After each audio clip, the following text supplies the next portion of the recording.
Cynthia up front here. There's two next to Bruce. One right here. What about you?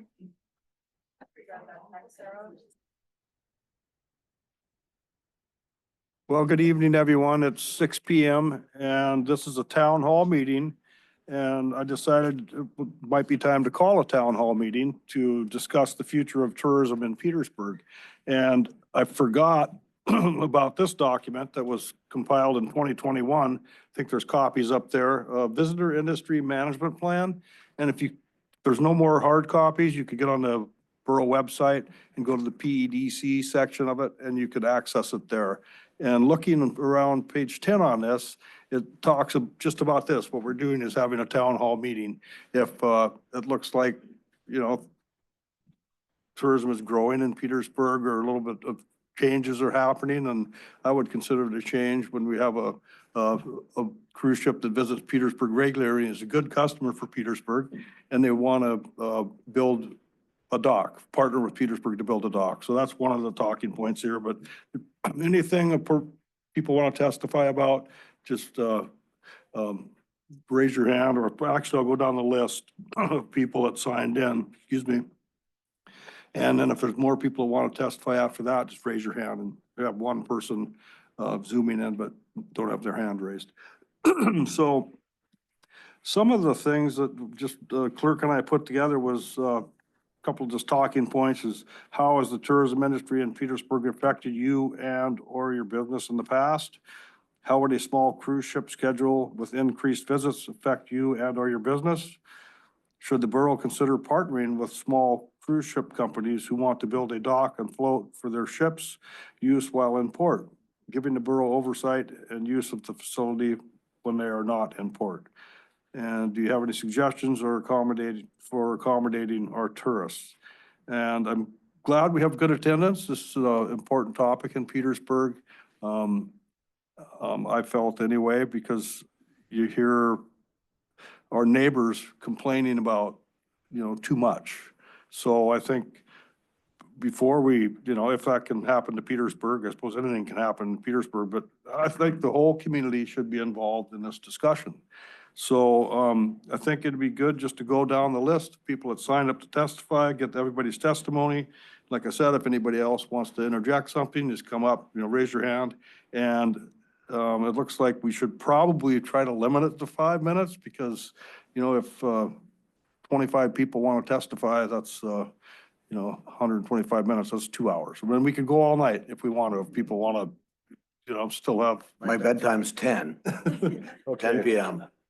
Assemblymember Swartz just said the cutoff time is 10. It's advertised to 8, but if people still want to talk, we'll go from there.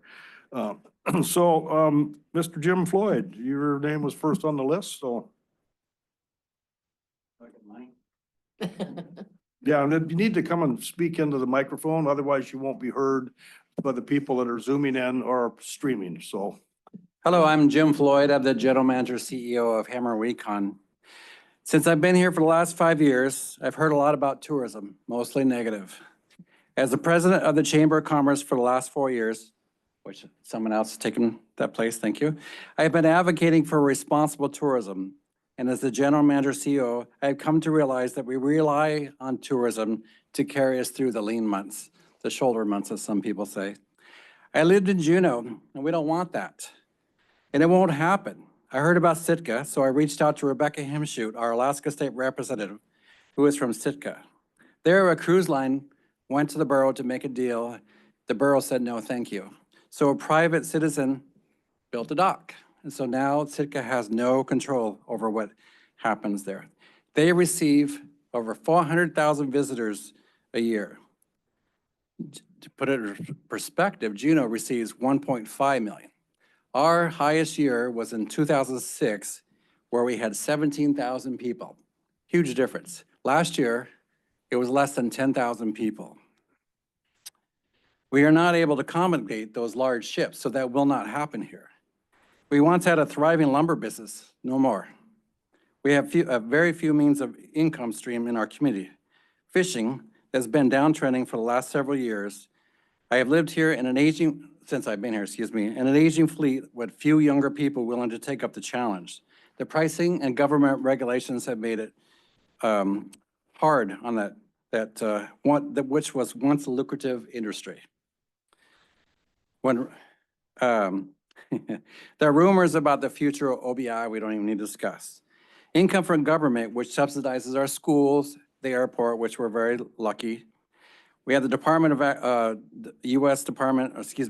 Forest Service. We have the Coast Guard. We have state police, tribal, and of course our local borough, which is funded by local taxes. Locally, we have construction, retail, trades, and very few eateries. And the visitor industry, which includes the ships that come here, travelers that arrive by plane, leisure boats, and the biggest gripe I hear about is lodges. They make their money and leave. And we don't see any tax from the many, many boxes of fish. I've heard about it many times. American Cruise Line is proposing a partnership for their 170 passenger boats. Again, I say 170 passengers. The last basketball tournament that we had hosted here in Petersburg, there were 160 kids plus parents. It was not a burden on our community. We have no problem accommodating them. American Cruise Line's their customers spend money in our town and hire local people for their excursions, unlike National Geographic. The larger Norwegian ship that I jokingly refer to as the Redcoats would anchor out and they would lighter their people in. They weren't here last year. They're not coming this year. They're 500 people boats. I believe that there needs to be a balance and we need to be part of that conversation. If not, someone else will come here and make it happen and we won't have any control like what happened in Sitka. The person that bought Ocean Beauty, I'm sure, would love to entertain the idea of working with the cruise line.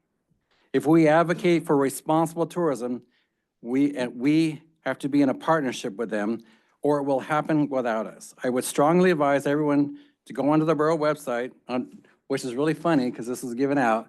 There's this really nice plan that was put out. The other thing is that I've read the proposal that the American Cruise Line sent, and I think it's very favorable, which is going to be coming up soon. But anyways, that's all I have to say. Okay, thank you for your testimony. Next person on the list so far is Aaron Hankins.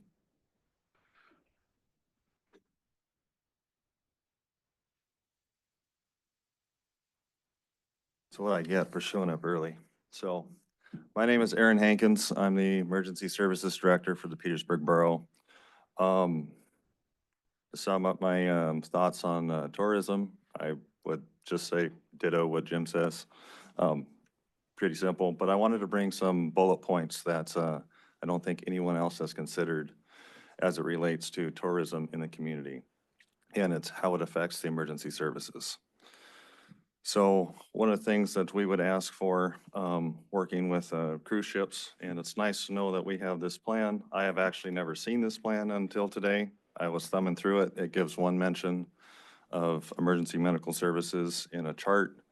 And beyond that, it doesn't talk about any protocol or relationship with how the cruise ships interact with our department. So one of the things that we'd ask for is that cruise ships follow a standard plan for EMS callouts. So if they're going to come to the harbor, standard etiquette for how they operate. I'm pleased to say that American Cruise Lines has actually been kind of the standard for that. They do a really good job of communicating with the harbor master, dispatch, and us, and working with our crews. Other cruise lines, not so much. There's sometimes we get requests to go out and pick passengers off of these vessels while they're underway. And at times when we have gone out there, after we've spent like 40 minutes traveling to go get these people, we've had the cruise ship and the passenger then refuse care. And it's an hour back with no ambulance fees or revenue or just lost time and money. So if they're going to request services like that, better be sure we're transporting them for actual emergent care. Cruise ships that also land at Petersburg harbors, coming from the fire department, it would be nice if we can get like a ship plan of the floors and the layout of the ship. So if we have to assist in a fire, if they happen to be harborside, that would be nice. And in one, I do want to tell you about one instance that we had with a cruise ship that was not American cruise lines or any of the normal local cruise ships that come in. We actually had someone kick us off their boat after they called us to come pick up their patient while we were actively assessing them. Because the lights at the drive-down dock were too bright and they wanted to get back underway so they can get back in the darkness. The resulting letter that I had drafted to send was, after many revisions, was still not appropriate to send for official channels. And I remain very, very upset about that.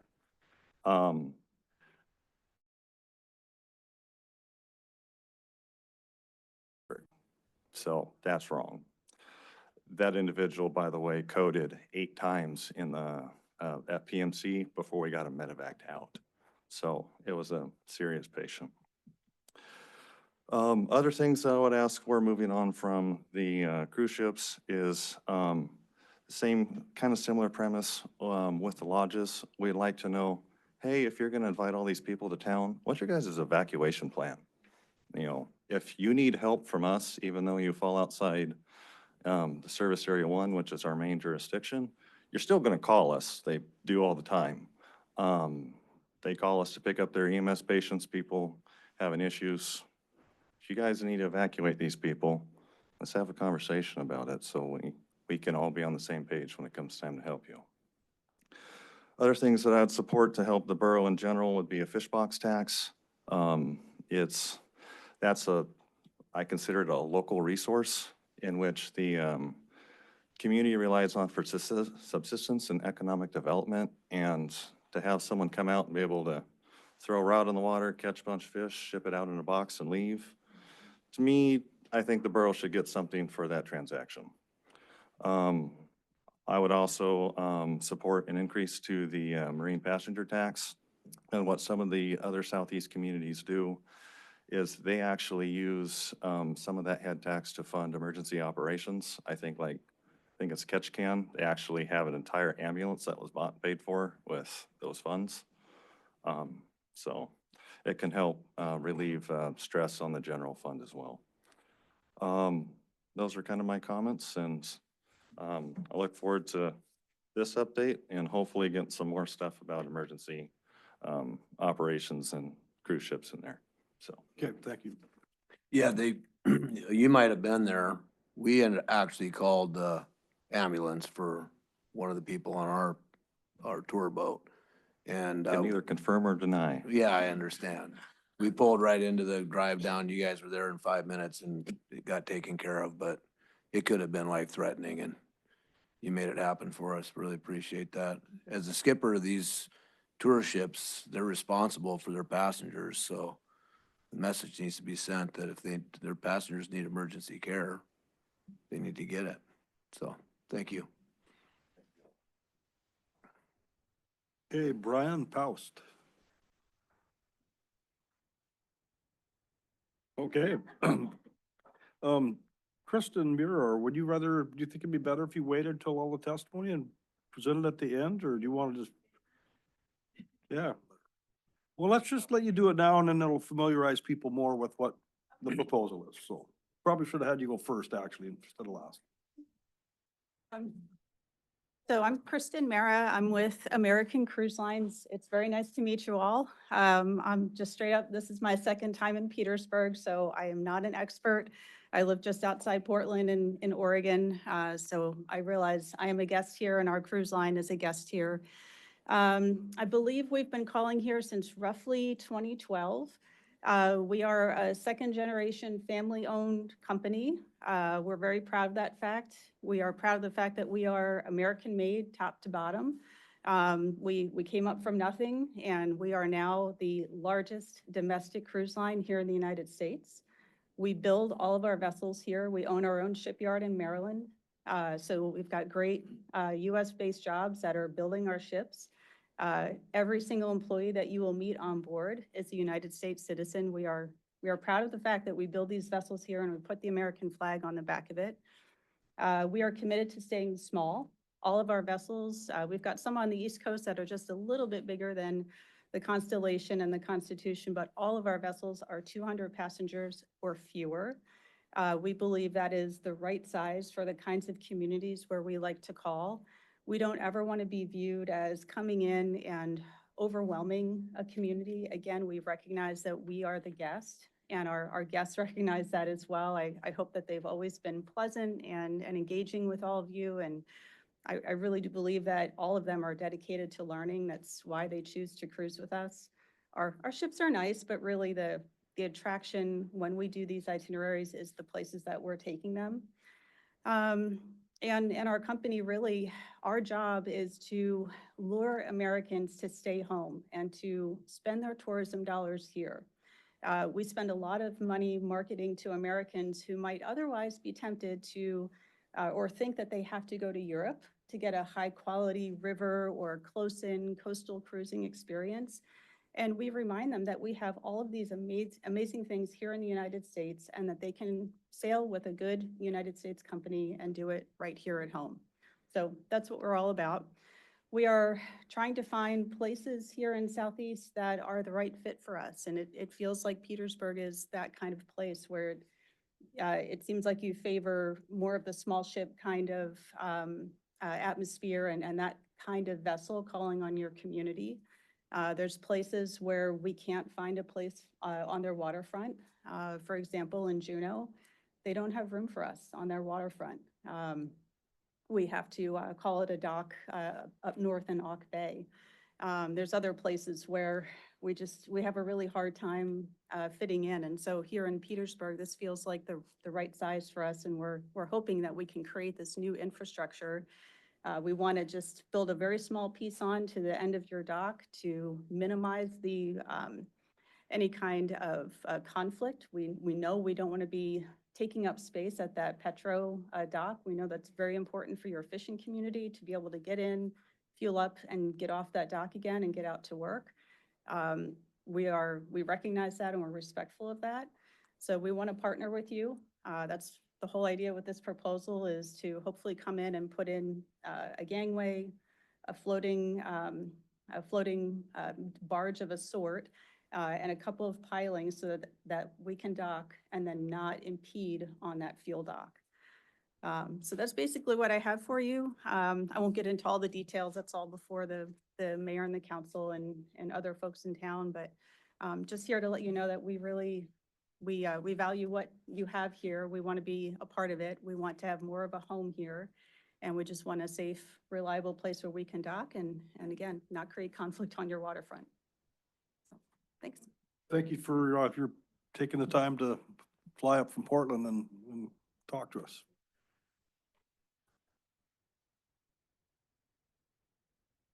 Chuck Rose is the next name on the list.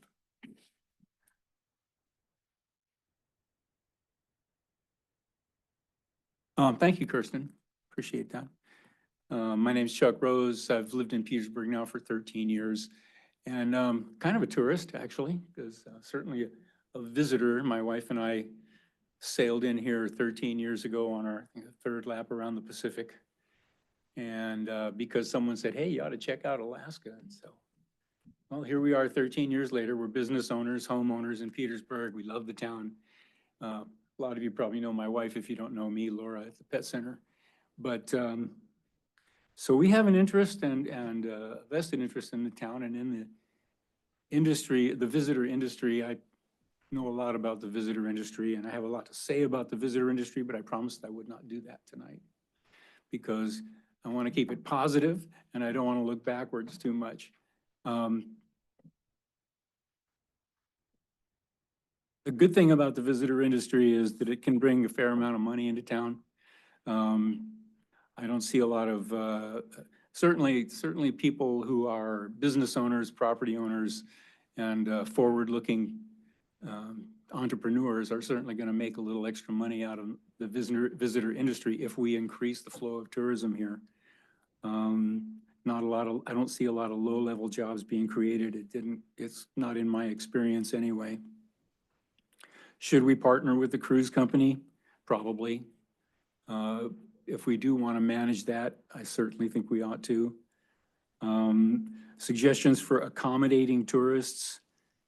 got to be careful about accommodating tourists because visitors have expectations that may not necessarily be met by our reality here. Forgive me for jumping back to the past, but I saw tourists didn't like the smell, so the highways had to change and an industry had to go away to accommodate the visitor industry. I'd hate to see that happen here. I see a demographic bubble possibly happening so that this may be a temporary thing, a temporary boom. Baby boomers getting older, taking off, exploring the world. They got money to spend. But they don't have that many kids and grandkids are working. They don't have extra money to spend. They may not be that interested in traveling and that bubble may just pass right on by and that infrastructure winds up sitting there unused or in the way. And did I start talking about negative stuff and dipping into the past? Said I wouldn't do that. Tourism can be a very positive asset to the town, but it's a double-edged sword, and I think we need to look at it very, very carefully. Thank you for your time. Thank you. Logan Stopey.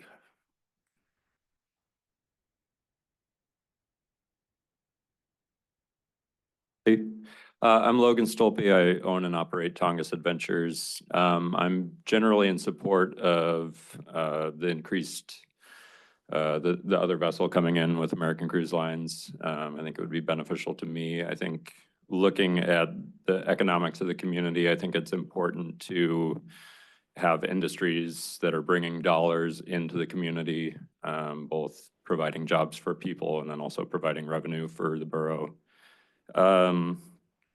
I think it helps with economic diversity in the community, having another industry to lean on, given the fluctuations of existing industries.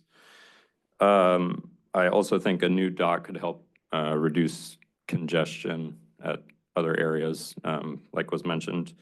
And kind of to touch on one of the points that Chuck was talking about, I think it would be a good idea in negotiations to kind of plan for the lifespan of the new dock, like any infrastructure that we're building in the community. I think it's important to look at, through the negotiations, whether that's some type of fees that goes into an account for, maintenance and repair or removal or whatever, or have some type of bond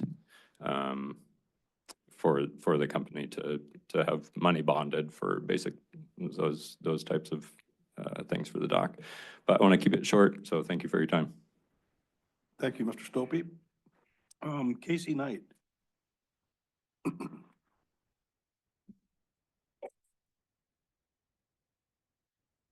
Casey Knight.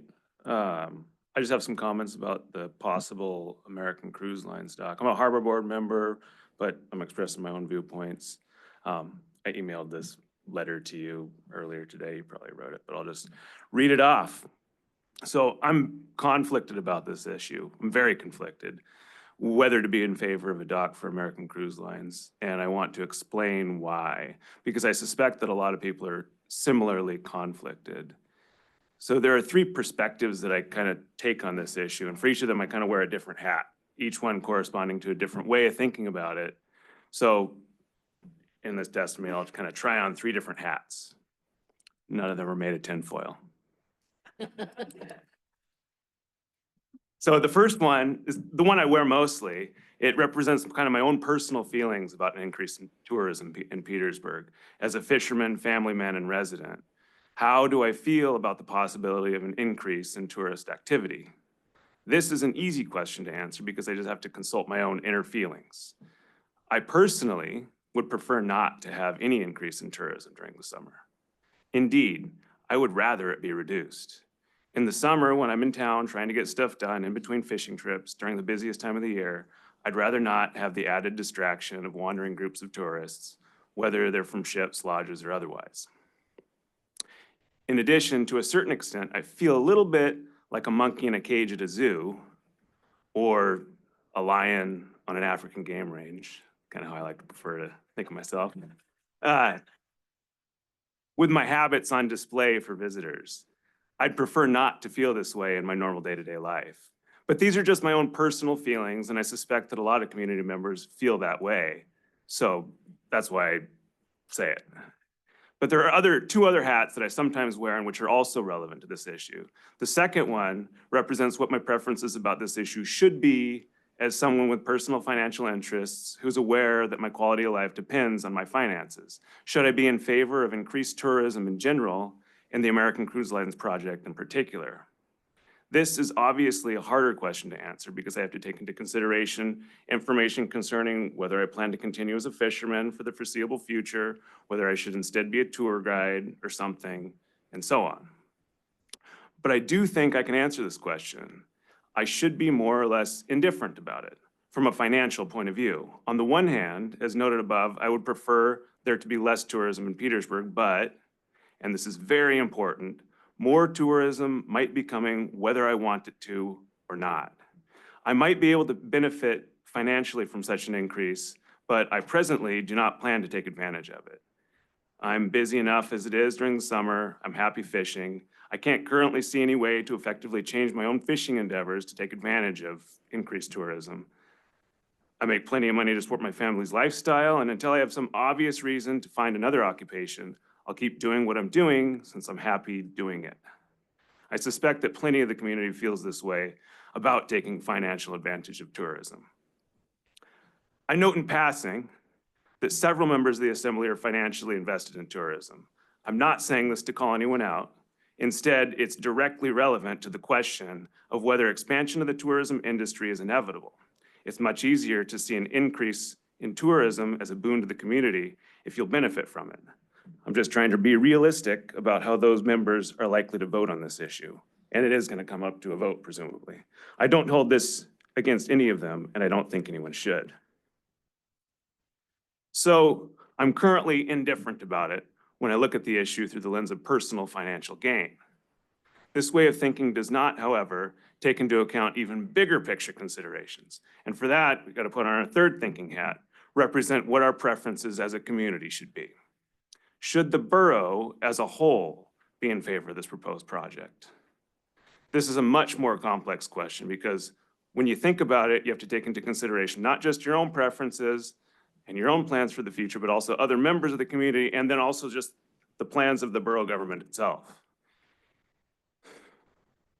In my comments at a Harbor Board meeting a few months back, I insisted that we must have a concrete proposal to talk about. I also suggested that it would be a mistake for the borough to be strongly in favor of this project or strongly against it prior to looking at the fine details of such a proposal. We now have a proposal of sorts from American Cruise Lines in hand. There are significant differences between this proposal we have now and the initial suggestions that we looked briefly at a few months ago. We have to weigh the prospective financial benefits of the proposal, and it cannot just be vague gestures at gains from sales tax revenue and costs associated with maintenance. These are the kinds of considerations that should be given an honest estimate in US dollars. So I ask, can we arrive at an exhaustive list of the expected costs and benefits in US dollars over a manageable long term? 5, 10, God forbid, 20 years. Although we have a concrete proposal, more or less, until this sort of calculation is done, it would still be a mistake for the Assembly to be strongly in favor of this project or strongly against it. In my comments at the Harbor Board meeting a few months back, I tried to do this sort of calculation with admittedly very rough dollar amounts, and my list of costs and benefits was certainly not close to exhaustive. It was merely meant to be an example of the kind of thing that we have to do.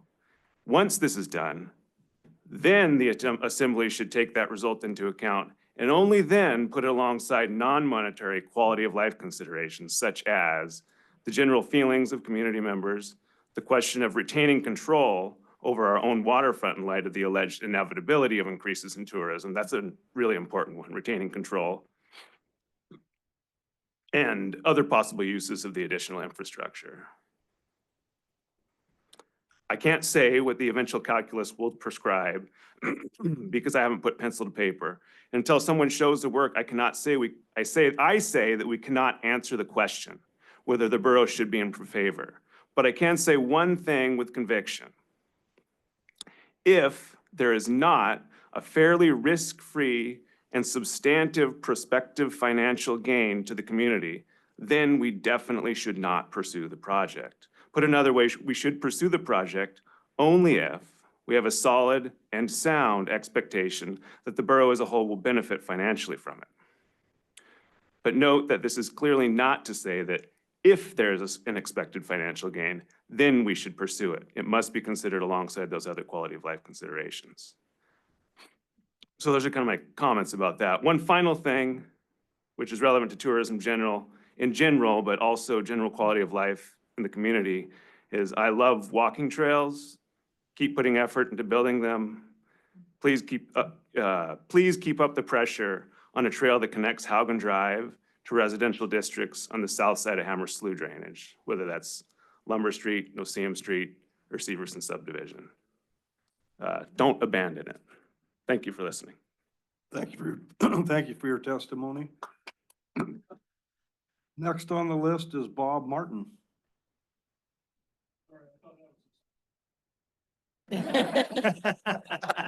Bob, you We signed, want to hear from you. Come on, Bob. you signed up, you have to give at least 2 minutes. Sam Bergeron, did I pronounce that right? Good evening. My name is Sam Bergeron, and I've been in Petersburg for about 4 years. I came up here 4 years ago from Ketchikan to build my daughter's house, and as I was doing that, I kept telling my wife how much I liked Petersburg, and she goes, "We're not moving to Petersburg." But after a few trips up here, we sold everything that we had in Ketchikan and moved up here. And the reason that we did that was the quality of life in Petersburg is second to none in Southeast Alaska. I've been everywhere. I've worked in every community in Southeast. I love it here. You know, this place has a downtown. I can go downtown and I can go to a hardware store. I can go to a grocery store. I can get my hair cut. I can go to a drugstore. You can't do that in Ketchikan. The reason is because they've taken the tourism and brought it to volumes that is completely out of control. Well, from what I'm seeing from what you're proposing tonight, this is very manageable. And I have a couple of comments as a past city council member in Ketchikan and Borough Assembly member and Planning Commission member, is that keep in control of your own assets. If you're going to do this, jump in and do it, but define what you want to do and what you want out of it. EMS is going to be affected, your utilities are going to be affected, and so you have to consider all that. So I was kind of disappointed not to see a presentation of what you were actually proposing to do.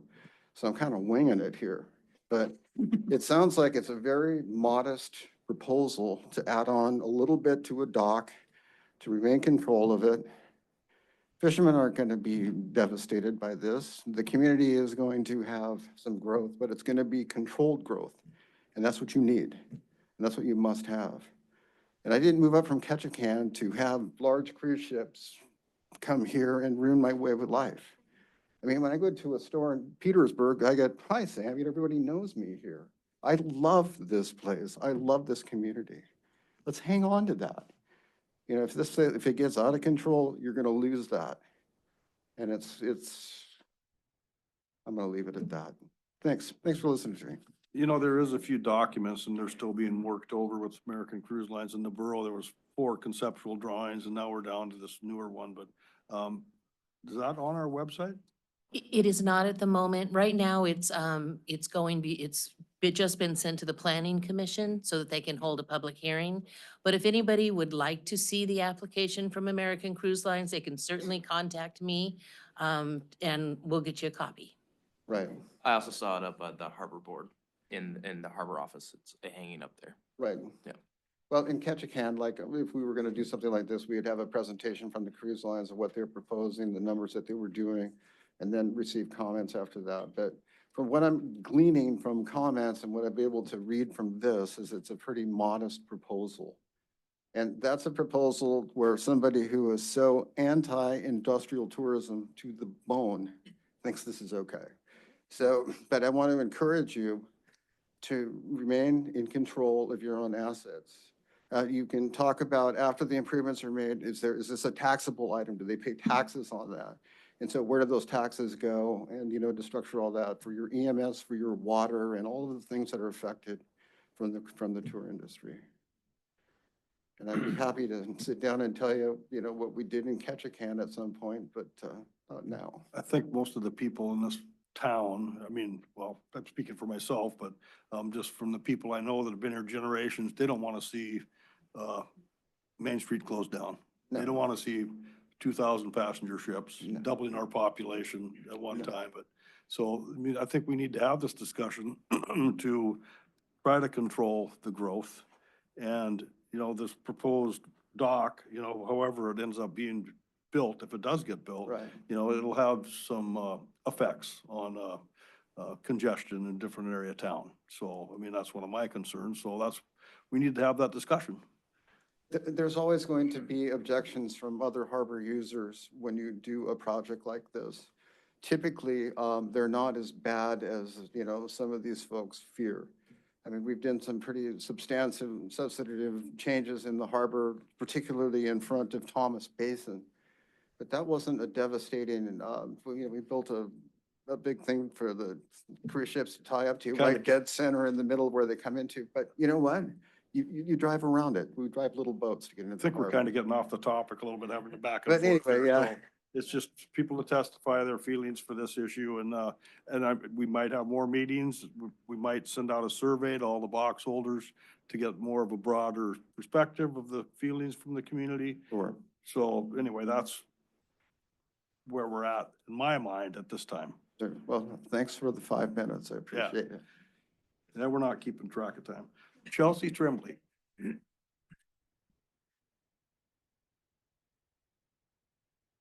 Hi there, I'm Chelsea Tremblay, representing myself, but also Singley Alley Books and Gifts. Nancy is currently away being a tourist across the Pacific, so I thought I'd step in. So speaking for myself, my first job, I think, besides Girl Scout cookies, was being a light ring dancer for the cruise ships. And so from then until now, tourism has had a very large impact on my life. I met my partner through one of the cruise ships when we worked together. And now with the bookstore, you know, the bookstore has been here since 1981. The book industry has had a few changes between then and now, but one thing that is constant is the publishers control the price of books.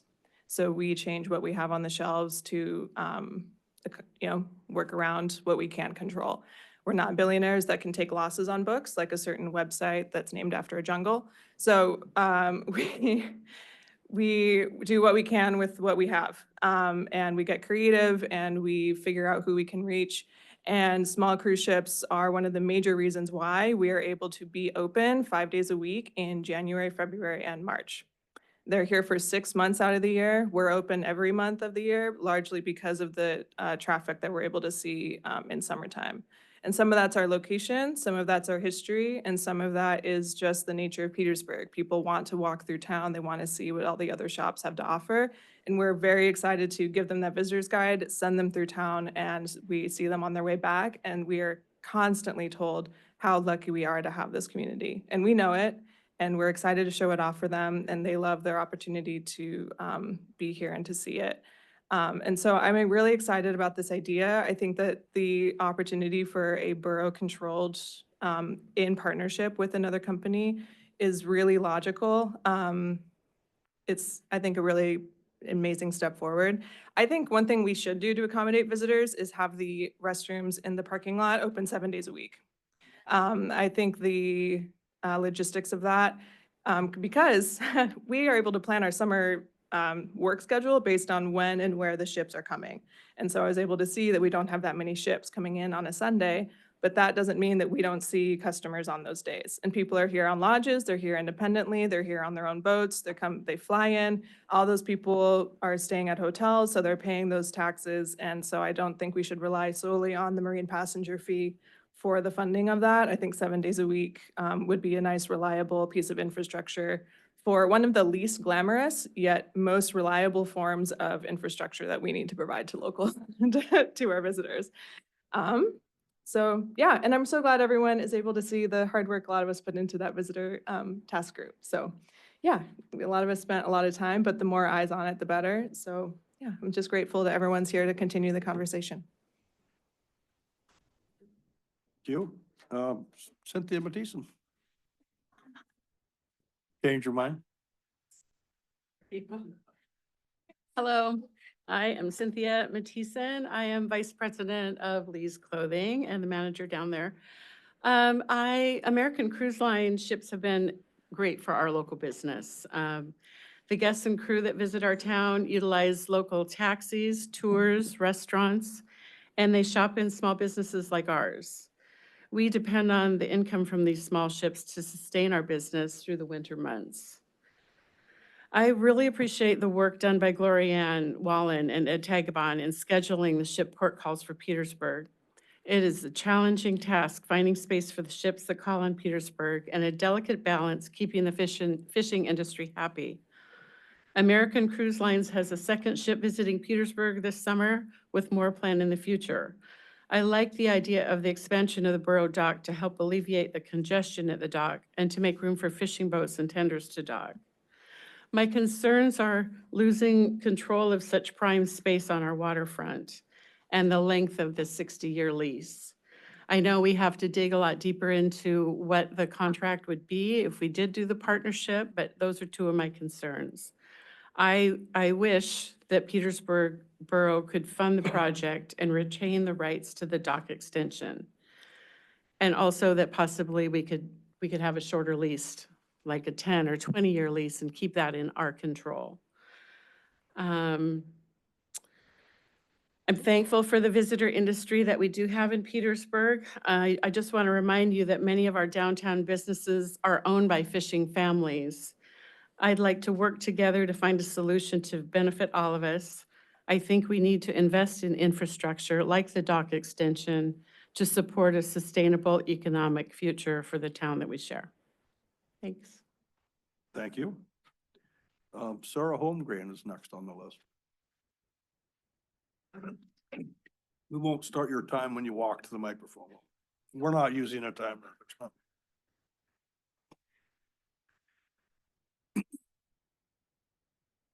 I'm Sarah Holmgren, and I'm representing many hats this evening. I'm here as the Chamber of Commerce President and Board, Petersburg School District President, and owner of a small business, Petersburg Properties, as well as just a resident in Petersburg.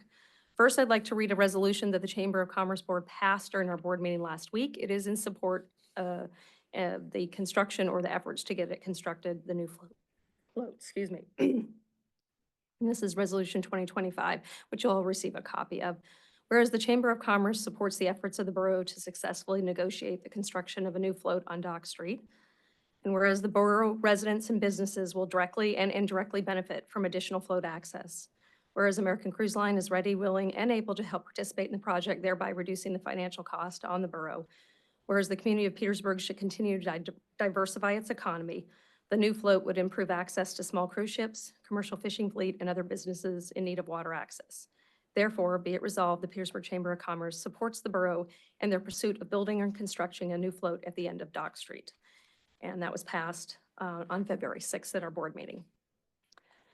Next, I'd like to point out that Petersburg is no longer just a fishing town, which I think we all can agree. Its economy is influenced and supported by the fishing industry, the medical industry, government, and state jobs. When we look at the demographics of students in the school district, we no longer find a majority of our students coming from fishing families, whether they are from other entities I've already named. As a community, we are diversifying and our economy needs to continue to change and grow. And as you know, the school board had a work session with you last week, or earlier this week, excuse me. No, last week. And as it was pointed out, we may not be able to budget our way out of debt. And what can we do to find additional revenue in areas that could potentially grow our economy? And one of those is tourism. 2006 was our highest years for cruise ship passengers visiting Petersburg. And as it was said earlier, that was about 17,000 people. Last year, we had less than 10,000. And this is an area of opportunity we need to expand and grow and just not ignore. It has untapped potential to bring in more revenue. And additional revenue prevents job cuts, program cuts, and allows you and the rest of us to continue to grow and fund school district. It helps small businesses grow and expand, and thereby employees of those businesses will continue to live and work here. Fears that we may become a Ketchikan, Juneau, or Sitka are unfounded and incorrect, as we all know. Due to our geography, we simply cannot support the larger ships. The Chamber of Commerce fully supports the borough's efforts and to expand tourism, whether it's with a float or other opportunities. And I do as well as a business owner and resident. And I encourage any of you to attend the Chamber of Commerce banquet this Saturday, where we'll hear more about trails, which is another form of tourism, in addition to just the traditional sense that we think of as cruise ships coming into town. So thank you for your time. Thank you. So Clerk Thompson, I don't see anybody else other than Manager Giesbrecht on the screen. Is there anyone zooming in that would, We do have 8 people that have zoomed in. anybody? So far, no hands raised, so if any of you would like to speak, please do raise your hand. Oh. Going in the audience, Mr. Curtis? Like I said, when we're done with the list, anyone else wants to interject something, just raise your hand, come up and speak. I'm Craig Curtis. I've lived here most of my life. I used to be a commercial fisherman, and when I moved back with my family, I always thought I'd commercial fish my whole life, but I married someone that just didn't like me being fishing. So I wanted to move back up here with my family and raise my family up here, and so I started chartering 37 years ago. And I've been doing it in the last couple of years. I've been working with Viking Travel with the cruise ships, and you know, the chartering as far as the fishing goes is really unstable. You know, from year to year, we have absolutely no idea what the regulations are going to be. So I kind of got out of it a little bit, started another business, and I've gotten into I used to just, you know, want to go fishing all the time and take people fishing, and I used to enjoy it, but with all the regulations, it's gotten, for me personally, where it's not that enjoyable anymore. And some of the problems that come with that are, you know, all the amounts of boxes of fish that go out and stuff. Even as a charter guide, I've struggled with that. I don't necessarily, you know, never liked it. So I enjoy the cruise ships, and I enjoy, you know, going to the glacier, doing the whale watching. And the people that are on the cruise ships are, you know, they're enjoying it. They're happy, you know. You get them on the boat, they're happy to experience, you know, the small community. And I don't want the big cruise ships as well, but, you know, sometimes I'm getting older, I'm not gonna do it that much longer, but, you know, 2 of my kids have moved back with their kids, and my oldest daughter is looking to come back. So, you know, sometimes I think us older people, you know, we have to not always just think about what we want, and we need to think about the future of the community, you know. I mean, I think that it's, you know, kind of self-serving if we're not careful, just to think, well, I don't like, you know, and I get that. I mean, I like to go out and not have anybody around a lot of times either, but, you know, what are the young people? What are the opportunities? We all know that commercial fishing has totally changed. So what are the younger people, or if, you know, if Petersburg's gonna stay viable and we're gonna continue to attract young families that want to raise their kids in our schools and all those kinds of things, I think that we need to, you know, think out of the box a little bit, you know, and certainly, you know, control it. We don't want it to get overrun and destroy what is the beauty of living in Petersburg, which a bunch of people have mentioned, you know. But I would just encourage, I know that working with the people there, all of them are very, very nice people. They're just enjoying it. They like to stop at the cans and look at the sea lions. You go over, look at icebergs. And sometimes for myself, you know, I take that stuff for granted sometimes, you know, and it makes me appreciate it even more, you know, I just think that all of us have to, look at that, not only for ourselves. A lot of us have benefited and, from being here in Petersburg and, but logging was big when I first moved up here. And then that went away and fishing's changing, and there's an opportunity here to, not only for ourselves. I mean, I benefit, probably not gonna do it that much longer, but, I just, I enjoy that. And there's so many other people that benefit from people coming into town, and it's not, so anyways, that's just my 2 cents. I think it's a good idea to work and, the dock, I don't see personally, why extending a dock would interfere. It's gonna take, one of the things that we ran into when they were at the dock was trying to, they were trying to not impede on all the boat traffic, but picking the people off of the back of the boat was very dangerous, and there was situations where it just was not safe, so last year we were coming into the, the loading zone and picking people up, which was a lot safer, so makes a lot of sense if this is gonna happen, that we have a place where it's safe for everybody, because a lot of the, the people on those ships are generally, older and not very stable, and, sometimes it's kind of scary when they come to get on your boat and they have a walker and you're going, oh my gosh, what are we gonna do with this person? But, it's been a very positive experience for me the last 2 years dealing with the cruise line that comes in here. And I see a lot of benefits for many, many people in the community, and, and I get it too. It's like, there's a part of me that, I enjoy, going up the creek, getting away and being by myself, but there's people up there too, and it changes, but that's sometimes part of life, and it's something that we've got to deal with and not just think about how it just affects us. We've got to think about the generations coming up that are gonna continue on here in Petersburg, or if there's nothing for them to do, it's gonna turn into a community like cake or something. And nobody's gonna be able to stay here and raise a family. So we have to consider that also. So, thank you. Thank you. Anyone else in the audience, decide to want to speak?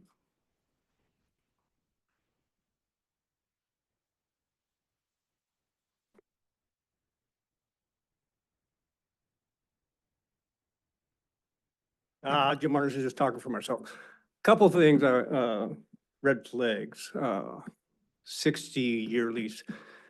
We got our initial investment, you got maintenance, you got major maintenance, but lifespans of these structures are 40, 50 years. So if we're entering into something that's gonna last longer than that, what is the replacement? How are we gonna fund that replacement? Because that's gonna be another big, huge expenditure that's gonna come along. So, yeah, it's all fine and dandy, but we don't want to be left with a pile of crap at the end of it.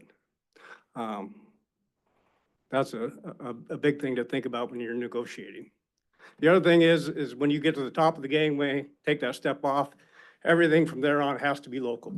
It can't be going to out-of-state companies or even out-of-country companies. It's got to be local to sustain it because it's a seasonal thing, but we need the money to go through the winters, be able to spend our money completely local. So if anything beyond that, whether it's planes, excursions, bike rentals, whatever it is, it's got to be a locally based company, and that should be part of your negotiation. We can't sell out. We don't want anything to die because we've lost logging, we've lost in partial fishing to a big extent. We're not near as strong as we used to be. And that's industry. Industry supports a lot. It supports schools, it supports hospitals, everything.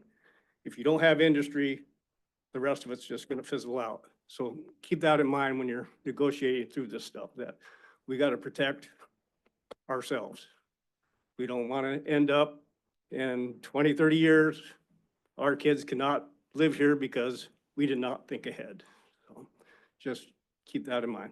Thanks. Right. Jim, Thank you. Jim, excuse me, Jim, could you go ahead and state your name? I don't think you did at the beginning. Yeah, but I Did can you? do it again. Thank you. Jim Thank you. Martins, Thank you. older people buggy. Yeah.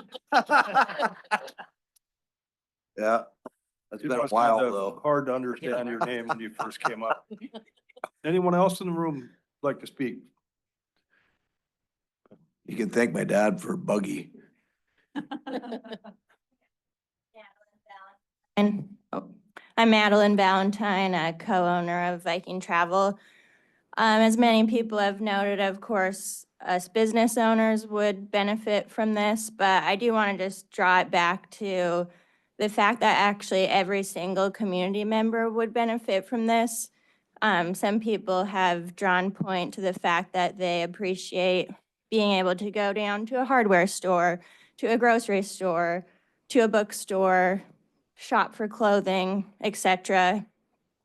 That is sustained, by tourists. We'd like to think it's from us, but it is from the visitors to our town. And that gives the opportunity for us locals to also support those businesses. So just a reminder that the dollars that are being spent in the town are going a lot further than just the business owners here. It's allowing everyone the opportunity to have these amenities year round. We're not able to be open in the winter because of locals. It's because of the outside dollars coming in during the summer that's keeping us all open year round, which we're happy to be able to provide that service. But it certainly is not just from the local business we're getting during those winter months. So just a reminder of that. And yeah, American Cruise Lines has been a wonderful partner for us, certainly as Viking Travel, but just in general, as a young community member as well, I would really like to see people be open to the idea of tourism in general, not just small ship cruises, but tourism in general, very important for us all to be able to make a living here and raise families and continue the great community we have. Thank you. Thank you. Mr. Merifern, are you still in the lobby there? Well, anyone else? Bruce will be back. Go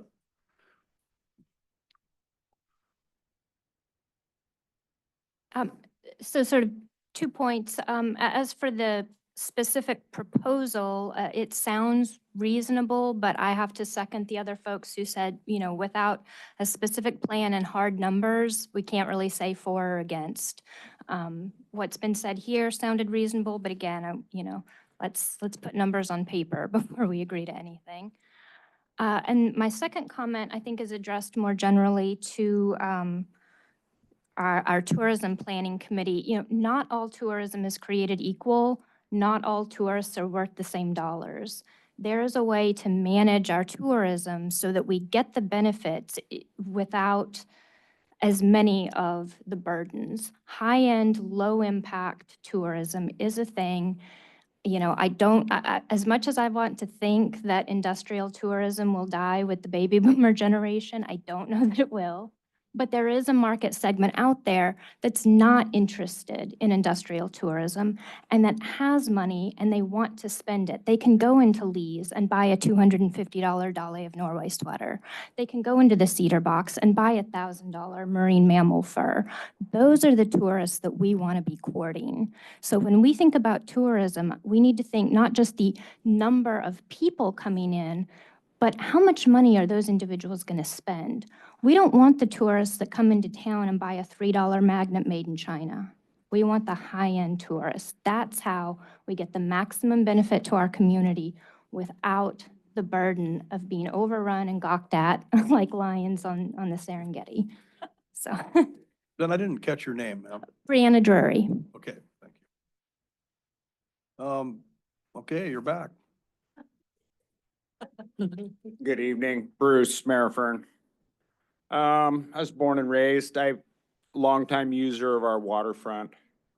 I enjoyed your presentation. I also learned I'm a low-end tourist.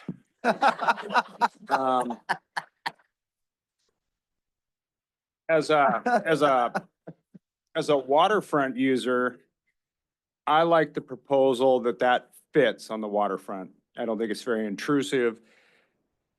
I'm a commercial fisherman. I'll benefit from it.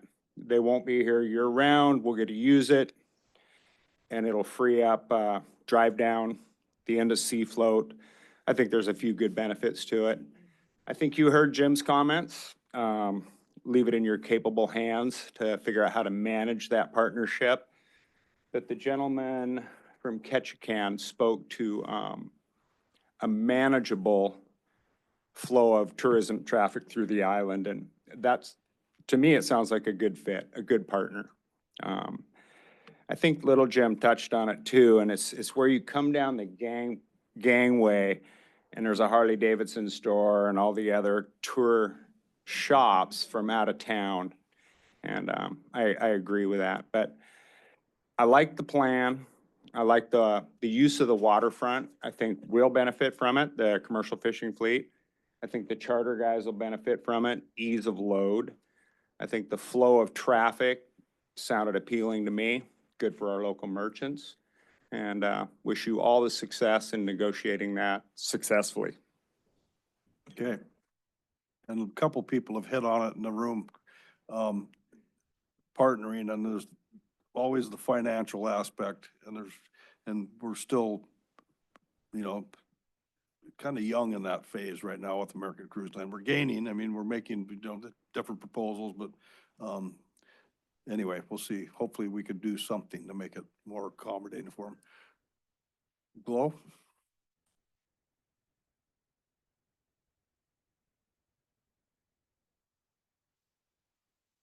Hello, Gloria Ann Wallen, and I am also your harbor master. And I am so excited. First of all, I'm just thrilled that this many people are here and, you know, pouring their hearts out and talking about that. And I hope that you respect this body up here, many of them born and raised, just like I have been. 38 years I've been working in the harbor.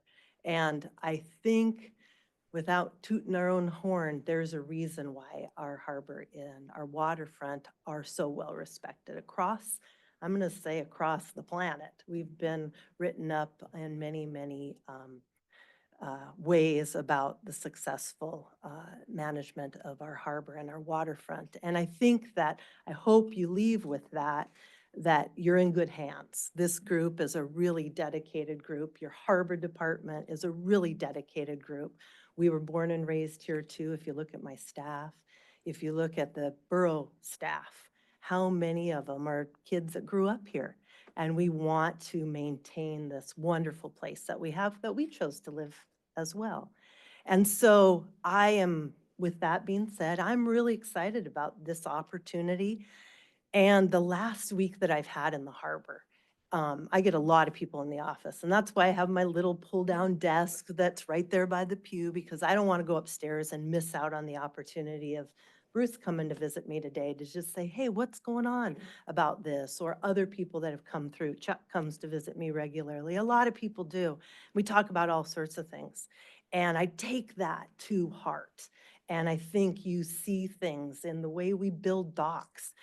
You know, I go to Jimmy right off the bat when we go to design things to talk about longevity. We plan for building float systems and deferred maintenance projects and those kind of things. And we have a healthy harbor department because of it, because of all of what you bring to the table. And I just want you to remember that there's a lot of people thinking about this, and I don't think they're going to lead you astray.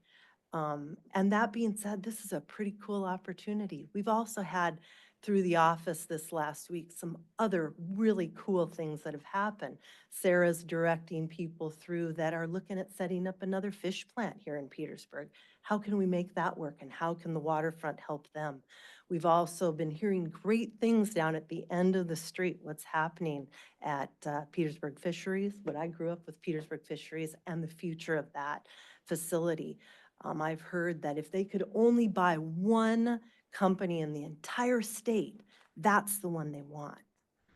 I've heard this last week talking to Wes out at Napa, It is so cool what he's doing out there. He's bringing a diesel mechanic to town, and he's working with the industry that's here to make sure that they're healthy and supporting the other industries like AML and Petro Marine. And so he's going to be able to serve us and part of the fleet. And there's been a couple other things that have come through. People want to be here. People want to be in Petersburg, and they want to live here year round, and they want to put their kids in school here, and they want to retire here, and they want to die here. That's why that's why we're having this, this conversation about a hospital that includes a long-term care wing. And so I think that what we're doing here is so incredibly healthy. I'm really appreciative of American Cruise Line. I like what they stand for. I've been working with them for a number of years. They seem like the real deal. And I think the benefit, if we get through this whole conversation on how we're going to build it, how we're going to pay for it, how we're going to maintain it, and how we're going to use it, is such a cool opportunity. I think that these opportunities don't come through that often, but they're here because we're here. And this is the kind of attendance. So bravo, people. I really like this.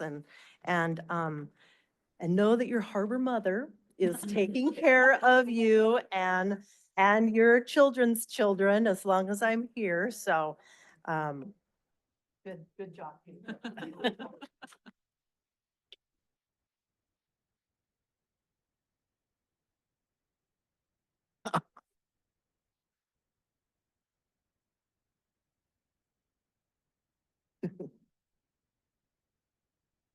My name's Carrie Martinson. I'm married to Buggy.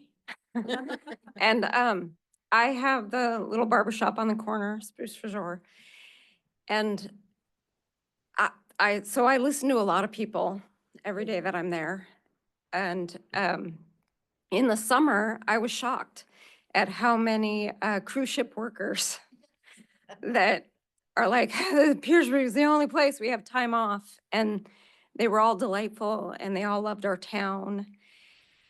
My concern with tourism in Petersburg is that we keep it real, that it's not built for tourism, that if people are gonna come here and look at us, it's because we're doing something cool, right? Like if we're building something, it's because all us locals, all us 12-monthers wanna participate in it. And that builds an energy and people know that and they express it to me, whether I ask them or not.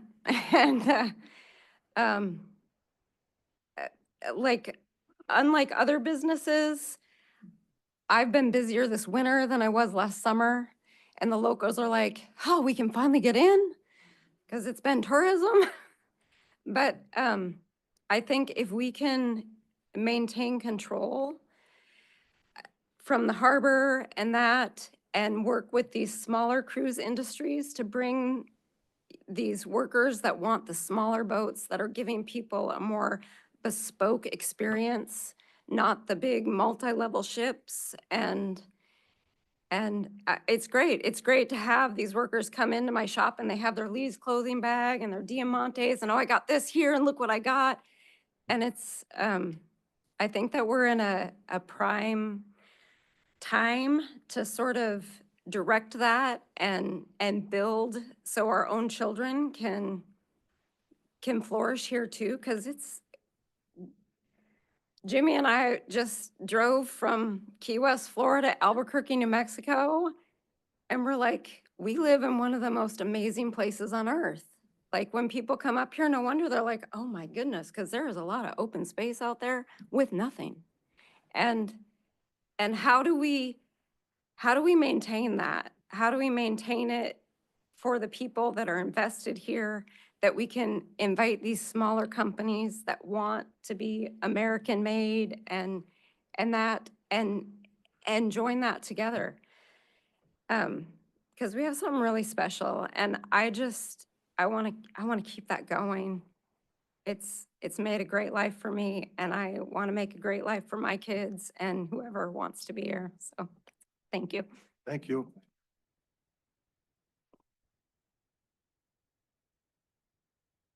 I knew we'd go through everybody in the room eventually. My name is Vanessa Martin. I was not born and raised here, but I've been here for about 10 years now. Commercial fish, and I love it. It's awesome. Petersburg is the best place in the world. Initially, I was like, heck no, I don't want more tourists here.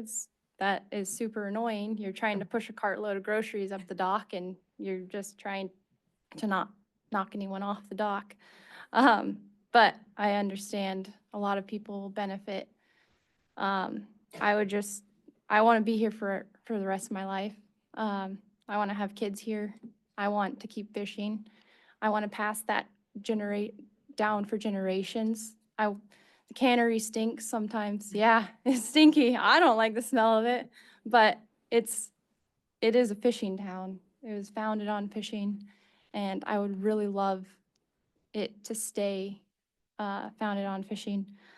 I'd also like to see all the small businesses thriving, whether that's tourists keeping them going or locals, probably both. But I would just really hope that we could try to keep it local and try to keep as much control as we can, because downtown Juneau is hell.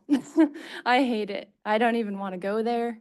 I feel bad for the fishermen, and Petersburg is awesome. And if the tourists can know this is a working town, so yeah, come here. It is so beautiful when it's not raining, but that glacier is the most beautiful place in the world. I just want to keep it a secret, but if they know there's people here working, they need to get to the store. It would be nice to not have to fight over the drive down dock, and just, we want to keep working, and keep it small, but thank you for your time. Thank you for your testimony. Yep.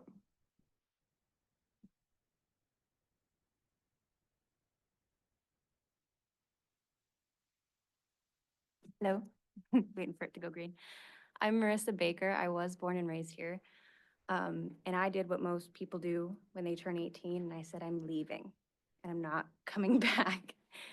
But I'm back, came back with my husband, and he is not from here, but he's gonna die here. Hopefully a long time from now. His words, not mine. His words, not mine. Up your life insurance. I know. His choice, by his choice. Anyways, I'm moving on. Point is, we want to be here for the rest of our lives. We're going to raise our son here. And I've heard a lot of naysaying. I wouldn't even call it naysaying. That's what my husband says when I say we should think about this, which is good. We should think about this. But I want to testify as someone who's interacted with American Cruise Line customers and their employees. There was one employee from American Airlines that came in every single time he came in, and he would buy things from the store I worked at and send them home to his family in the US, because he's, American citizens. I liked what you said. I like that you hire people from the US, and it's mostly, if not all, folks from the US on your ships. And they come into the stores and they interact with us and they're interested. They're not just here to gawk. They are looking at you and seeing people from their small town. So, sorry, I didn't plan to come up here tonight. In fact, I said I wasn't going to. They value us, and that's something that I think we should keep in mind, because it's okay to be afraid of change. But if we have any control over what the change is going to be, it seems like this is a really good option. I just learned a new word today, a Swedish word, lagom, which means moderation, basically. I think we have the chance to decide what the tourism impact is going to be here, and sounds like we all agree that moderation is a good way to go. Oh, another thing, I'm an artist, and I think two of my most expensive pieces I had for sale sold to American Cruise Line customers. So I see them looking at us and seeing us and not just gawking. And I think that's something we should consider, even if we're afraid of change. Thank you. Thank you.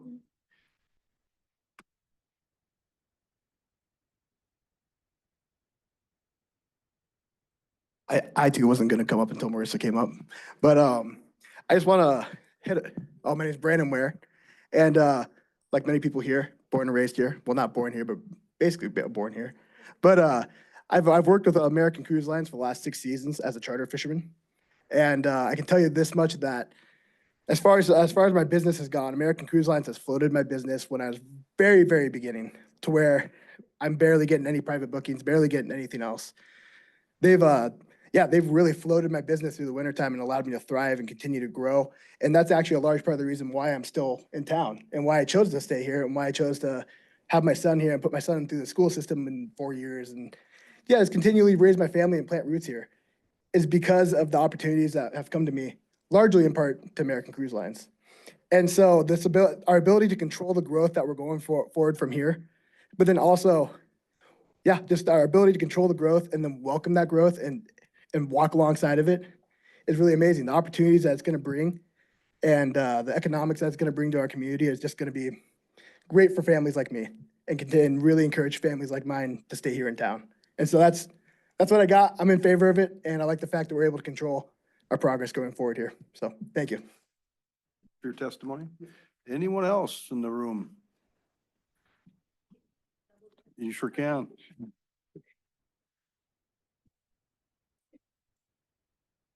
We're not close to 8 o'clock yet. I should have put a little more meat on the bones when I talked about what we were proposing with that minor dock extension. It'll basically create an outer berth, which is where we'll bring our vessels in, and then there will be a new inner berth as well.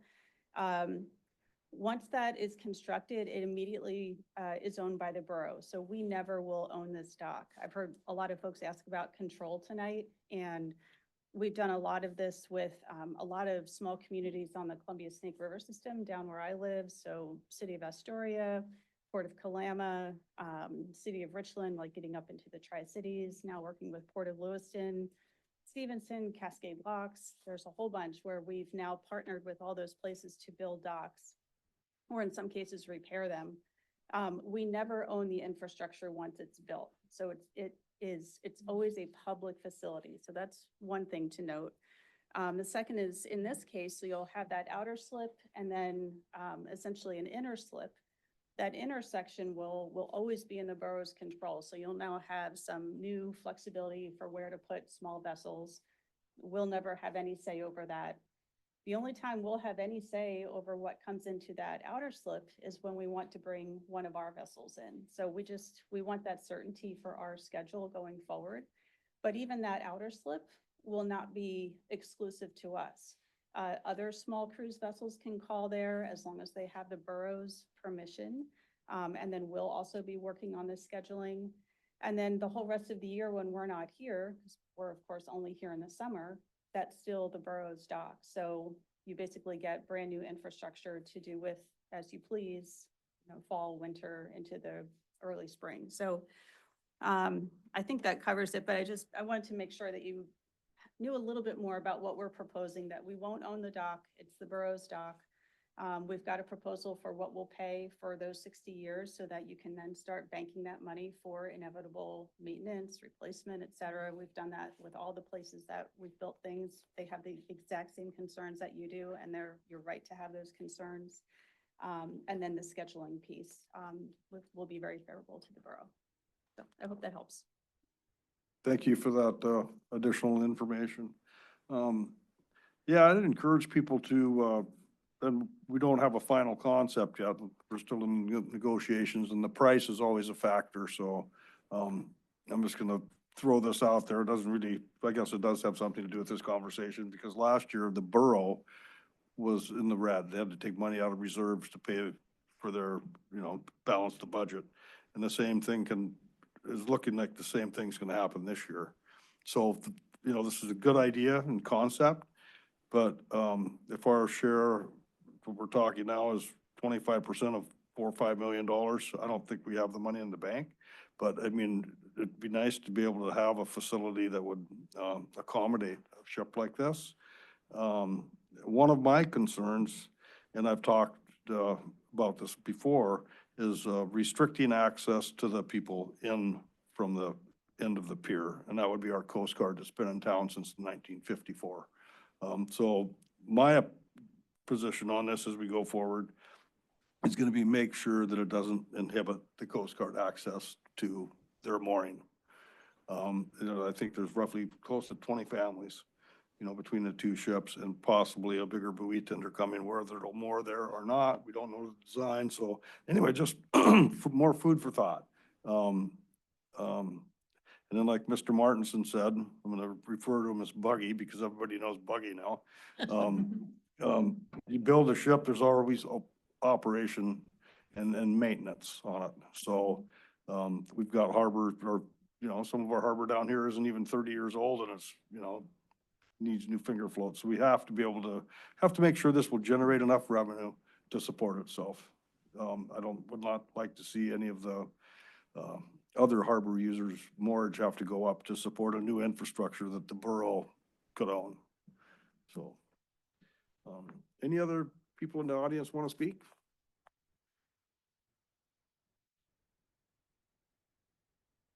Hi, my name is Caitlin Ware, and I'm pretty closely in direct contact with the tourism industry. I work at the Cedar Box along with another company that contracts out through Viking Travel, working closely one-on-one with many ships that come into town. I wasn't born and raised here. I came here as a tourist in 2019, and just like many people, fell in love with this community and decided this was where I was going to plant my life. We've started a family here, and in order to continue that, we have to build a legacy and a foundation. And so I believe this controlled expansion is, for our family and for many families in town, what builds that legacy. If we want to continue raising our kids and showing our children and our grandchildren and our great-grandchildren the community that we love, we have to lay foundation, we have to lay footprints for them to be able to exist and to grow. And I believe that happens through small business, which is so heavily dependent on the tourism industry. Thank you. Thank you. Anyone else in the audience like to speak? Any assembly members have anything they'd like to interject? I mean, I'm sure this conversation will, I know we'll have more conversations on this topic when it comes to, you know, the design for American Cruise Lines and which direction we go. Member Swords. Oh, come, yeah. Everybody gets a turn. So my name is Maureen Floyd, and I am the director at Clausen Memorial Museum. And obviously, memberships and tourism are what we survive on.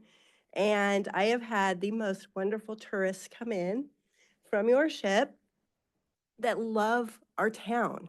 They love it and ask, how do we keep it this way? It's like stepping back in time. They go to towns like Juneau and Ketchikan, and they love this place. And the number one question is, how can we live here? How do you live here? And how many of you speak Norwegian? Which of course, I don't think any of us do anymore. But they really love the town. And if it wasn't for the tourism, we wouldn't have a museum in the memberships. And our museum is our history. And they love it. They love our museum. I have had so many great conversations with them about how we live in our town. And so I really do encourage you to think about that. If we don't have them, we don't have our museum. So thank you. You. Anyone else? Assembly members? Member Swartz. So I'm a fisherman at heart, and I see all these faces out here that I've been looking at my whole life. And I understand, I was just at the Tanner Crab meeting, and I chopped wood all last week to get ready for the Tanner Crab fishery because I'm almost 60 and I'm going to be on the back deck doing that still. I'm also families involved in the tour industry. And I'm listening to Craig and Bruce. And at our ages, the older we get, the less it's about us. I was at the meeting the other the other night, Dave, at the Tanner Crab meeting, and I heard comments like, I guess we're gonna have to ride these horses till they die. Another guy said, well, I feel like a buffalo hunter. Because what's the exit plan? There aren't a lot of young people out there with the money or the capital to buy in to a graying fleet. And then with a very volatile industry, you know, who's gonna do that? I listened to one young lady talk about it, and there's value in that. There's a lot of meaning and value in bringing the world protein, really good protein. And I always thought, well, my exit plan, just pass it on to the kids. Well, I don't know if I'd wish it on them now, but I've listened to Brandon talk, Logan. And the older I get, the less it's about me. But it also feels like an invasion. I said it last year, sitting up here. It feels like living a chapter of my lost wilderness. But we've got to separate the growth of some industries and what we heard a few weeks ago about the growth of tourism in Ketchikan and Juneau and Sitka and Wrangell. Another 875,000 people on top of the 1.8 million that came last year. As commercial fishermen, we deal with it out there in the deep hole or out in Sumner Straits with cruise ships going by and pumping their gray water out into our pristine Alaskan waters. We've got to separate that from tour ships that have 180, 200 people that we can bring in to share our beautiful existence. One of the reasons that our family got into tourism is because we have branches. We have roots here going back to the early 1900s, but my daughter and her husband, grandkids, just like Bruce and Craig talked about, options for them. But my daughter, Robin and Tegan were about 4 or 5 years ago, were baiting halibut gear down at the drive down dock. And there were a couple of, well, there were about, by the time I got back from picking up another halibut anchor, there were about 8 or 10 tourists watching them bait gear. And they were off National Geographic. And I said, well, you paid $16,000 to go for a week with National Geographic. What's the highlight of your trip? Whales, glacier? No, highlight of the trip was talking to your kids and watching them chop up halibut bait and bait gear. That was the highlight. Now, when we first started the tour business, I brought the boat right in there because I'm a fisherman. I'm going to jog on the set, and National Geographic was there, and I pulled up. Here we are. And the little gal came over and said, what are you doing here? And I said, well, I live here. Well, what are you doing? Well, we run glacier and whale tours. Oh, well, we do that. We don't need you. And I said, well, it looks like grandma needs me. What are you talking about? Well, you're loading a 90-year-old woman onto a Zodiac. And I know they never see the glacier. And I've talked to plenty of them. They don't see whales either.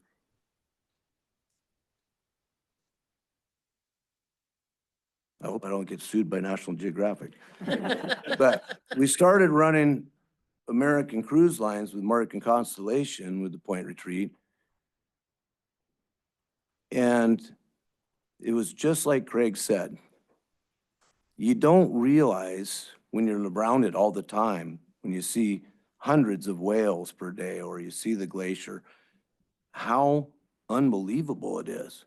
And when you're creating, these people don't take anything. They don't take a halibut, they don't take a salmon, unless maybe they buy it from, you know, coastal cold storage. They take pictures and they create memories. That's it. They're not robbing Frederick Sound of halibut. They're not taking anything from Blind Slough when people are out there trying to get king salmon to eat for the winter. And it's been transformative for me growing up here to talk to people from Ohio or from Boston or from wherever. And then it's kind of like taking a child on a camping trip. You start looking at things through their eyes. And I think the reason people really like Petersburg is because it's still a small fishing town. We still love each other, we're authentic, we're kind. But I also hear what other people are saying, it's gotta be managed. There's already enough invasion coming from other places. What we do here needs to be manageable and well thought out so that we can retain our beauty and our culture. So that's, I guess, did I go over my 5 minutes? I was just about ready to say something. Thank you. Robin Cardenas, can you hear me? Tell her to talk. Okay, she's good to go. You're on, Robin. Are you there? You must be muted or. Okay, well, we're getting this technical difficulty figured out. Anyone else in the room like to speak? Okay, well. I'll speak. Oh, no, okay. Go ahead, sir. And then we'll.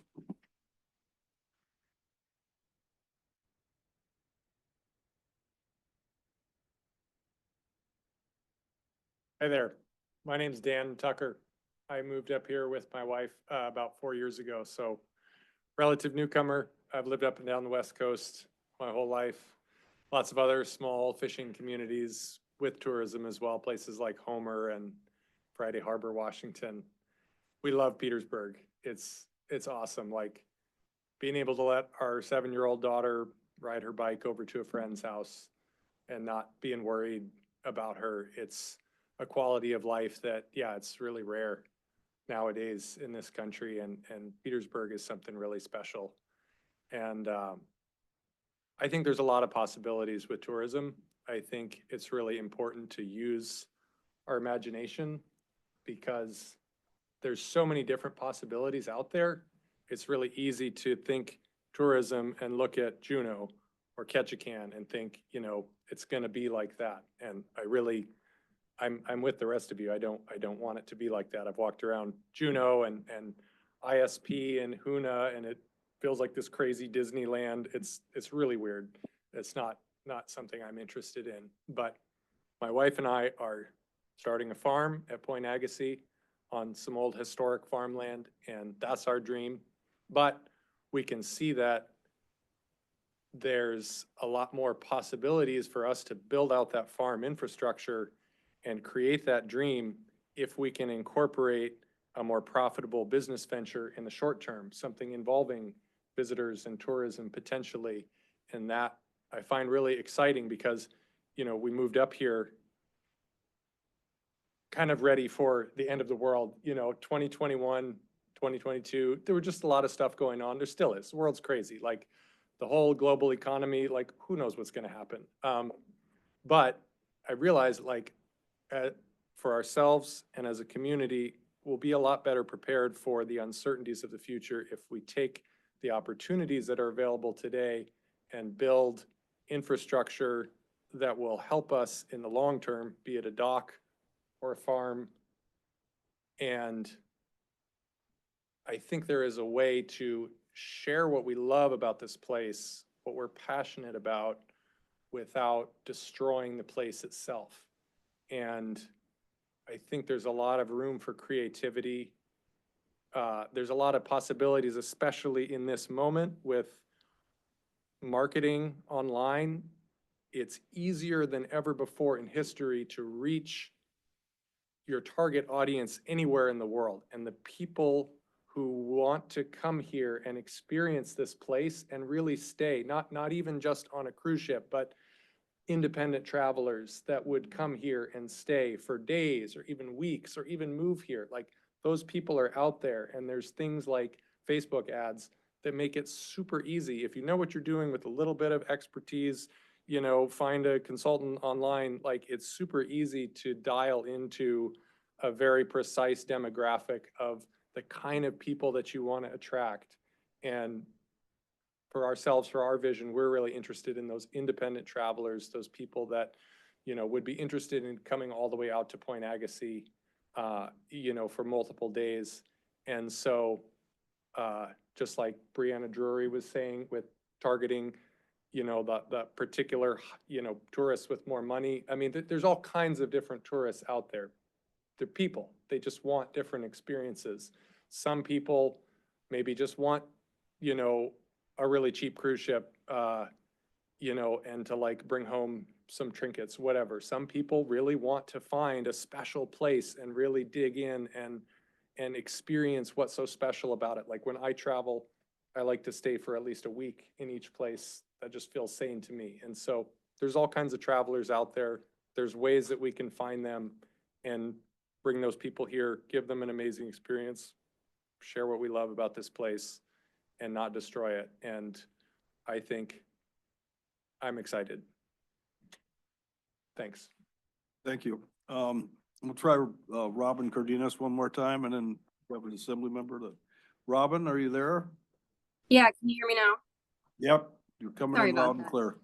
Yeah, so my name's Robin Cardenas. Of my 28 years, I've been here for 26, and I'm proud to say I'm 6 generations to Petersburg with children that are 7th, and our family is planning on living here for the foreseeable future, long term. And for example, like Maureen was saying about the museum, you know, that started, my great-great-grandmother started that.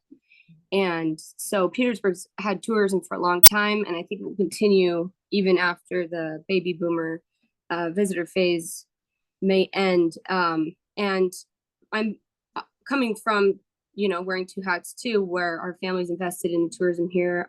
We benefit through the family business and are very grateful for that. And I can also step back before we got into that and remember, you know, talking to people and currently talking to people with the fear that comes with being overwhelmed, like Juneau, Ketchikan, Sitka, et cetera. But I trust that, you know, there's a common thread here that we're all kind of saying the same thing, that we'd like to set a foundation for the future for our community and the families, and, you know, the balance of tourism and fishing, but proceed with caution. So I trust that we will do that. And like Casey said earlier, you know, to have the financials down on paper are really important to look at the long-term community benefit. But hopefully those numbers will be crunched. And I mean, I'm not much of a mathematician, but I imagine that this project would be really, really beneficial for the community. And then, you know, a lot of the things that I'm saying have already been said tonight, but there's a kind of a beautiful thing we recognize in the fall and winter when it's the off season. We live very privately and peacefully here.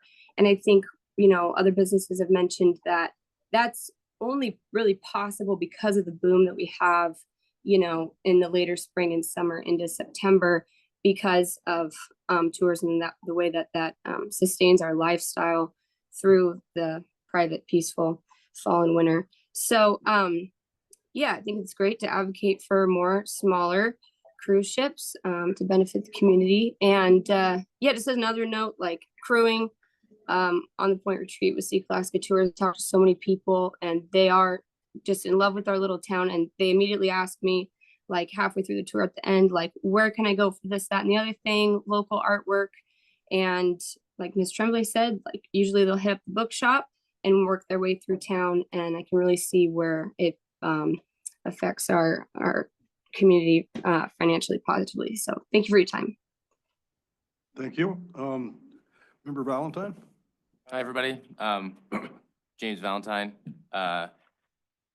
Basically, I'm gonna echo what everyone is saying, and I'm happy that we're all here, and I want to thank everybody for showing up because this is really huge. I mean, just seeing everybody here is fantastic. So, but I think sometimes, at least just from my perspective, I feel like sometimes I can be viewed, because I'm the owner of Viking Travel with my partner, Madeline Valentine over there, and to just assume that I'm a really big proponent of these big cruise ships and things like that, just because of the business that we're in, or I'm younger and that's the business that we're doing and so on.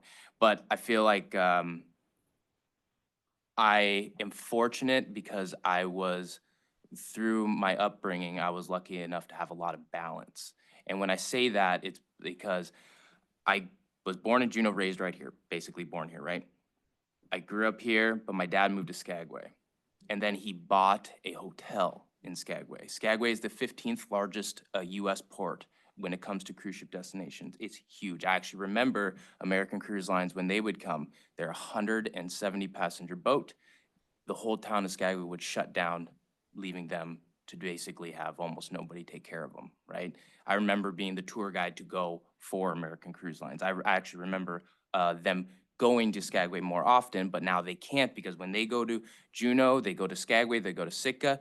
If they go there, all the big cruise ships take up all the excursions. So their guests don't have that nice feel. And I could speak for a lot of those people coming off the ships that they really adore Petersburg for the fact that they get to do more. They feel like they're kind of special in that regard, right? And so I go up to Skagway, I live it. I'm the tour guide, I've dog mushed, I gold panned. When we were 5, with like Green Dancers, we also did this thing called Newsy where we would dress up like little Charlie Chaplins and we'd go and hand out papers and then that's how you get your money. Like I did it all, right?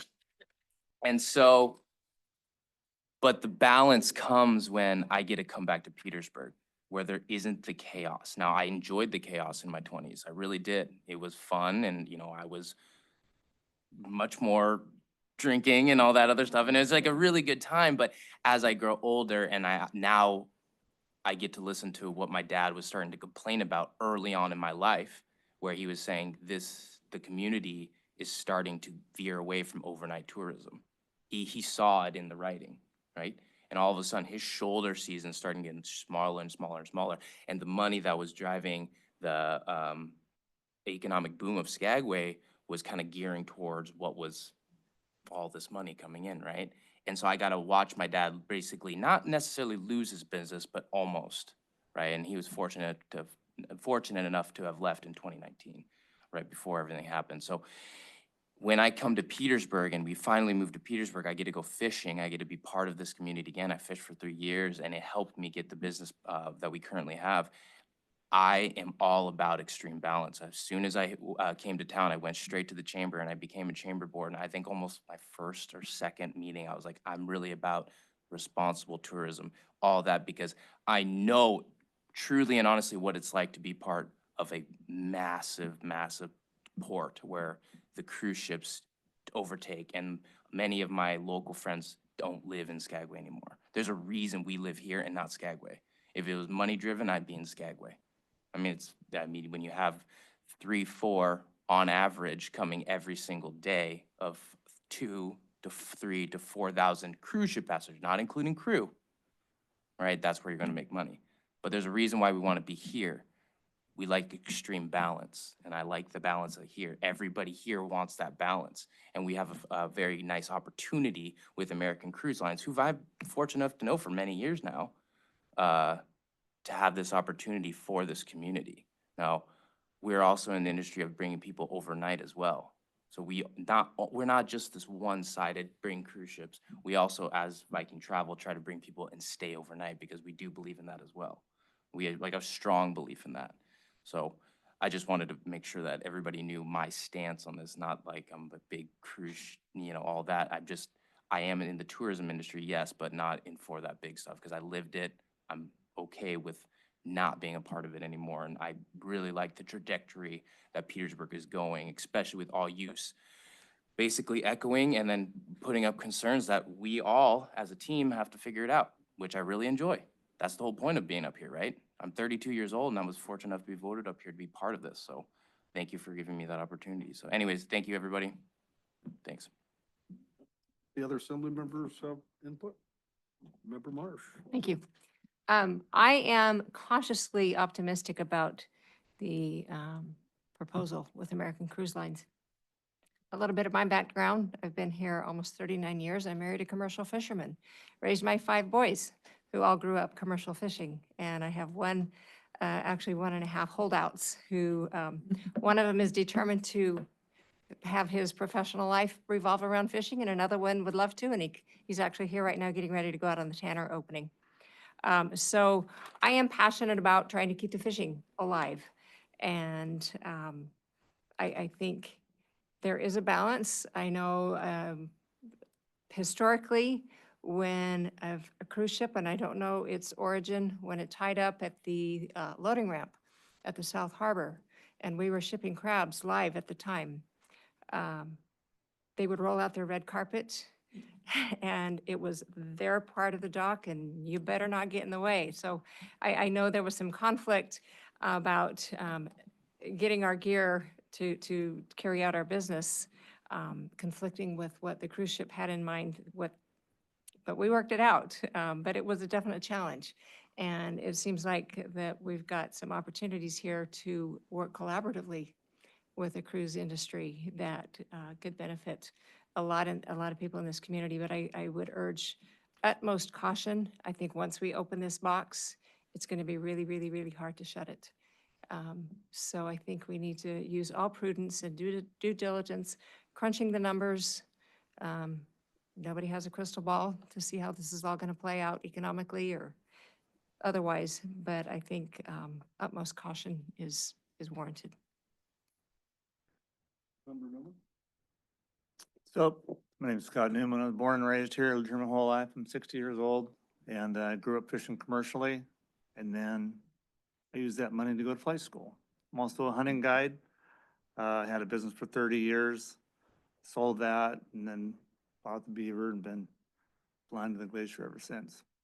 So, a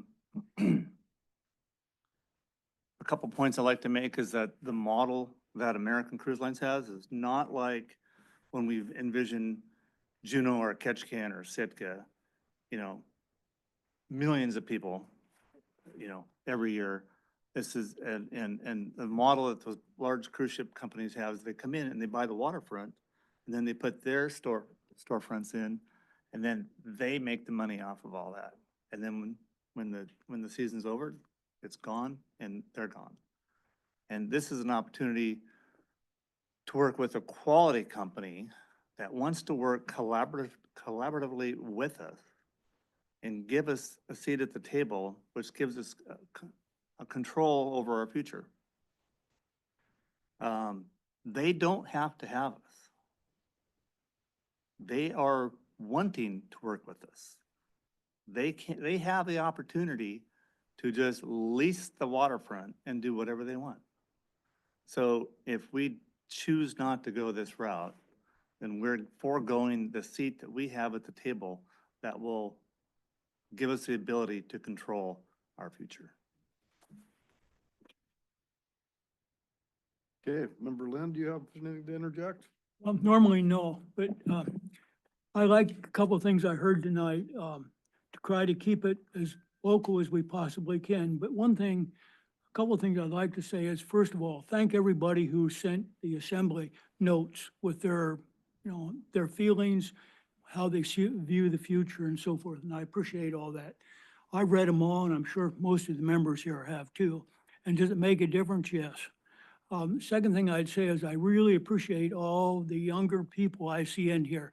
Now, there's a couple of us here that are a little bit older around here, but what I'm hearing, looking at new businesses and looking at things for the future, I really appreciate that. And if there's anything we can do to help foster that, that's where I'd like to go. It's going to take some collaboration, you know, on all our parts, but I like what I heard, and thank you. Anyone else have any comments in the room? And yeah, thank everybody for coming, and a few people listening on Zoom here. So we will continue the negotiations with American Cruise Lines and see how it progresses. So everybody enjoy their evening, unless there's someone else that came up with something they want to say. Everybody's hungry, I think. Thank you for organizing this. Yeah.